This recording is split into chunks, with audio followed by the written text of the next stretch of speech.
ट्रिंगचा ट्रिंगचा आवाजाने दिवसाची सुरुवात झाली. घड्याळाच्या त्या कर्कश आवाजामुळे सुमितची झोप उडाली आणि तो उठला. सुमित म्हणाला, काय रे, तुझी रोजचीच कटकट. रोज चांगली झोप लागलेली असते तेव्हाच तू अशी ओरडून उठवतेस.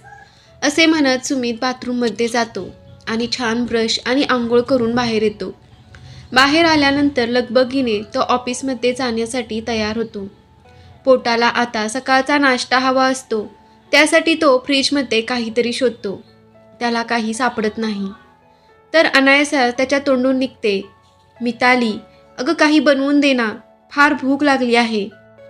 मग थोड्या वेळात तो स्वतःवर एकदम हसतो आणि म्हणतो, बेटा सुमित, मिताली इथे कुठे असणार, ती तर.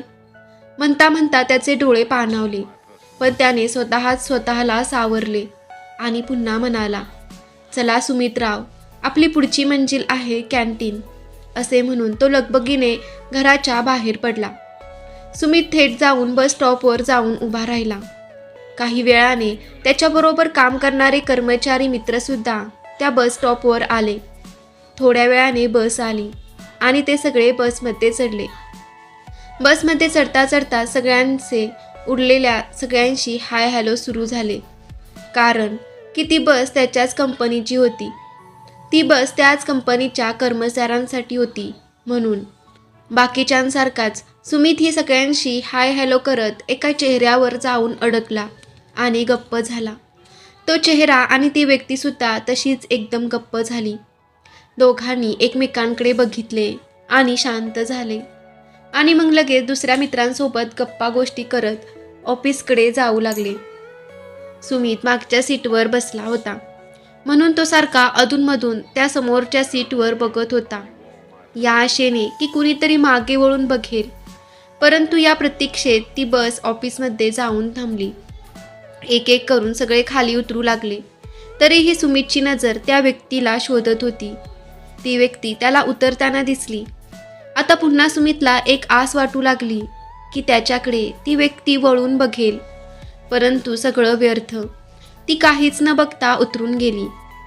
आता सुमित म्हणाला, चलो सुमित सेठ, चले अपनी ऑफिस. म्हणत तोही खाली उतरला आणि आपल्या ऑफिसकडे जाऊ लागला.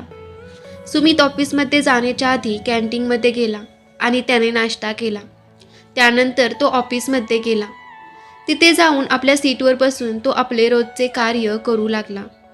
तो त्याच्या छोट्याशा कॅबिनमध्ये संगणकावर काम करत असताना त्याच्या नाकावर एक ओळखीचा सुगंध आला.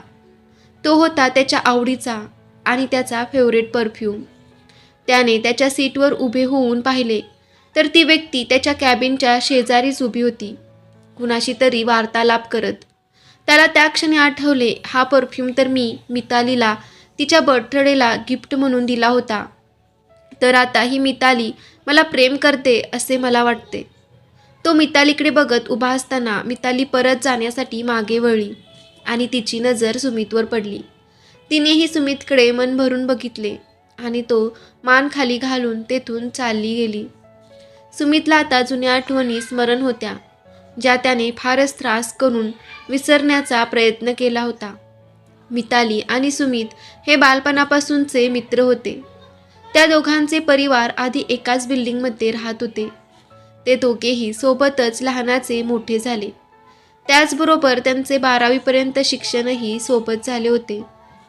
त्या दोघांना कळलेच नव्हते की त्यांच्या अल्लड मनात किती प्रेमाचे बीज रोपित झाले होते. हे कळले त्यांना 12वी नंतर. उच्च शिक्षणासाठी ते दोघेही वेगवेगळ्या ठिकाणी वेगळ्या कॉलेजला गेले तेव्हा.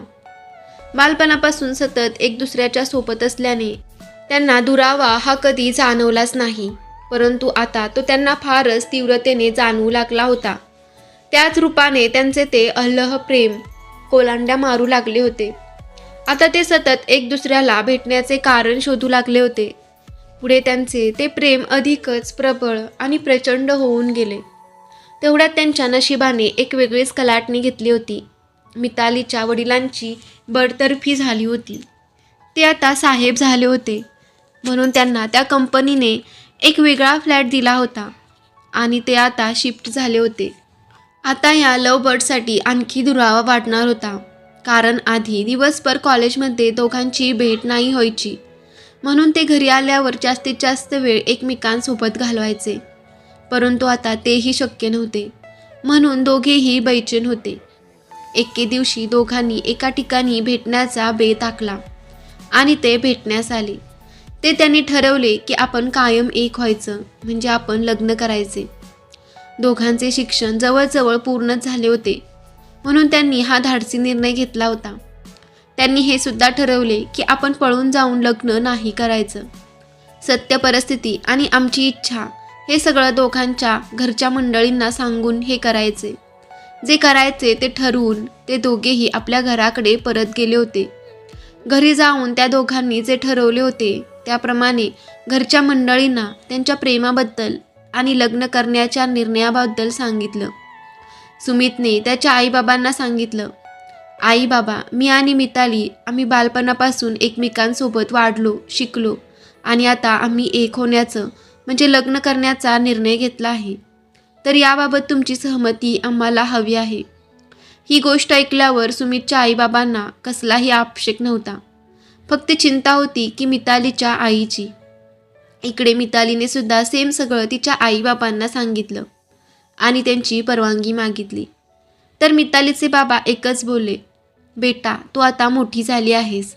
तुझं बरं आणि वाईट तू स्वतः समजतेस, तर योग्य असा निर्णय घे, कारण की हा तुझ्या आयुष्याचा प्रश्न आहे. माझी तुला संपूर्ण संमती आहे, परंतु एकदा तुझ्या आईचे मत घेशील तर बरं होईल. पण मितालीने तिच्या आईकडून तिचे मत काय हे जाणून घेतले. तर तिची आई बोलली, पहिल्यांदा तर मला हे लग्न पसंत नाही आहे. कुठे आपण आणि कुठे ते आहेत, आपलं स्टेटस काय आणि त्यांचे स्टेटस काय याचा विचार करायला हवा. तू एका साहेबांची मुलगी आहे आणि तो तुझ्या बाबांच्या हाताखाली काम करणाऱ्याचा मुलगा आहे. तुला जर वाटत असेल की मी तुला लग्नाला परवानगी द्यावी, तर माझी एक अट आहे. ती तुला आणि त्याला मान्य असेल तर मी माझी परवानगी देईन.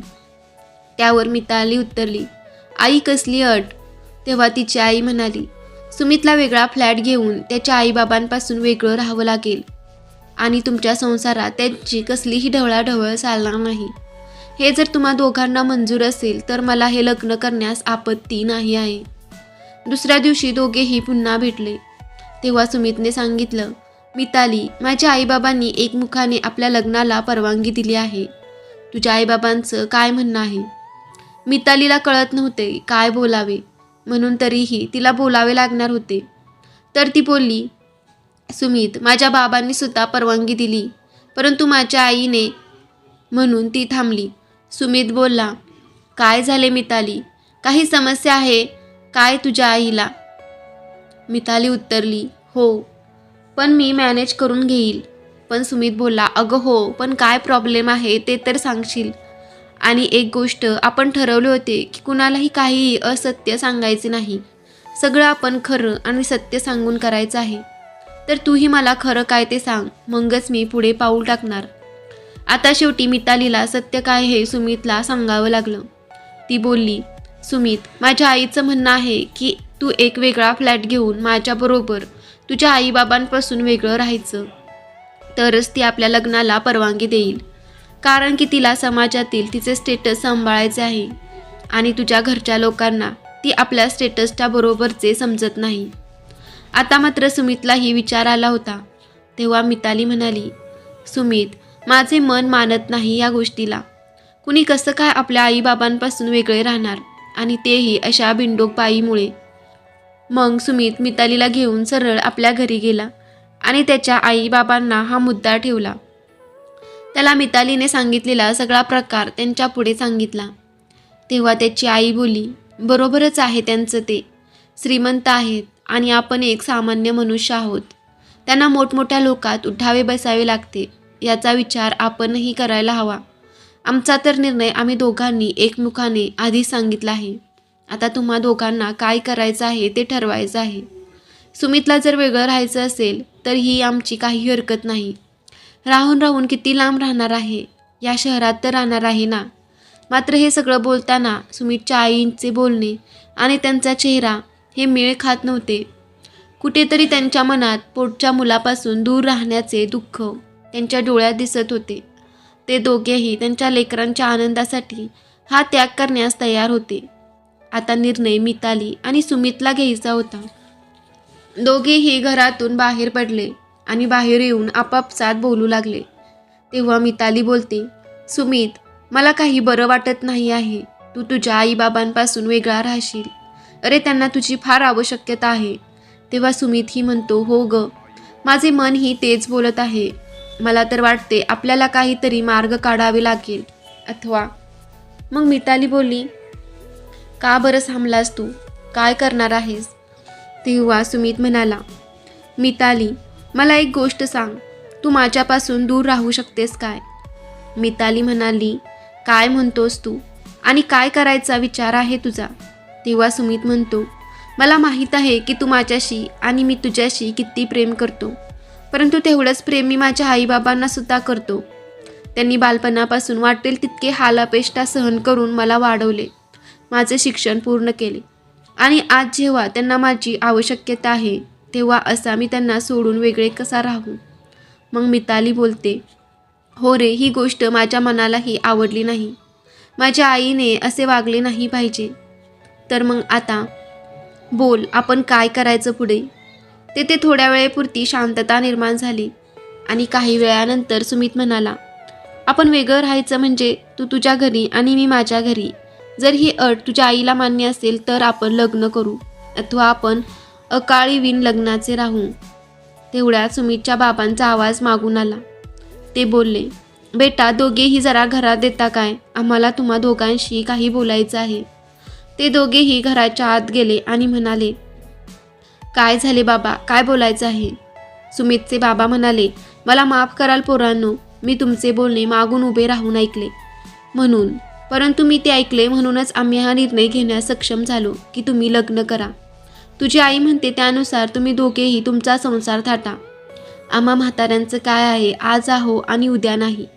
तुमच्या पुढे तुमचे उभे आयुष्य आहे. तुम्ही दोघेही आधी त्याचा विचार करा. तसेच सुमितची आई म्हणाली, त्याप्रमाणे तुम्ही काही आमच्यापासून फार लांब राहणार नाही आहात. या शहरात राहणार आहात ना, तर अधूनमधून येऊन आमची हालचाल घेत जा. तेव्हा ते दोघेही म्हणाले, पण बाबा, आम्हाला ते मान्य नाही, तुम्हाला एकटे ठेवणे.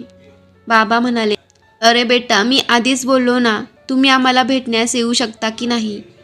अच्छा, मला सांगा, आता ही बाब लग्नाची आहे म्हणून जर सुमितला कुठल्या बाहेरच्या शहरात नोकरीला जावे लागले असते तर त्याला आम्हाला सोडून जावे लागले असते की नाही?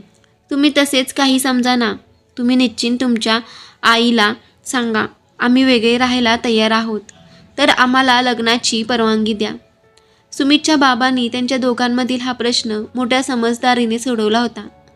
परंतु आता सुमित आणि मिताली आता लग्न करण्याची तयारी करू लागले होते. सुमितने एक फ्लॅट भाड्याने घेतला होता आणि त्यांचे लग्न काही काळात सामान्यरित्या पार पडले. ते दोघेही आपल्या नवीन फ्लॅटमध्ये शिफ्ट झाले आणि त्यांचा संसार थाटू लागले. त्यांचा राजा राणीचा संसार छान चाललेला होता. जवळजवळ 6 महिने झाले होते आणि एके दिवशी मितालीची आई त्यांच्या फ्लॅटवर आली. तिने आल्यावर त्यांचा फ्लॅट बघितला आणि म्हणाली, शी बाई, कसला हा फ्लॅट आहे. माझी मुलगी अशा लहानशा फ्लॅटमध्ये राहत आहे. लग्न करण्यासाठी तर मात्र फार उड्या मारत होता तो सुमित, आणि हे असे फ्लॅट घेतले आहे आणि तेही भाड्याने. मिताली, मी तुला आधीच बोलले होते की मला हे चालणार नाही, तरीही तू आणि त्या सुमितने मला फसवले, माझ्या शब्दांचा अपमान केला. मितालीची आई जेव्हा हे सगळं बोलत होती तेव्हा सुमित ही कामावरून येऊन फक्त दारात उभा होता. त्याने हे सगळं ऐकून घेतलं, तरीही तो काही बोलला नाही. उलट हसत म्हणाला, काय म्हणता आई, का बरं तुम्ही चिडता? तुमच्या म्हणण्यानुसार मी माझ्या आईबाबांपासून वेगळा राहून राहिलो आहे, तर आता तुम्हाला कसला त्रास होत आहे? तेव्हा मिताली मध्येच बोलली, सुमित शांत हो. तेव्हा सुमित म्हणाला, मी शांतच आहे. आईने जो आरोप माझ्यावर लावला आहे मी त्याचे उत्तर देत आहे.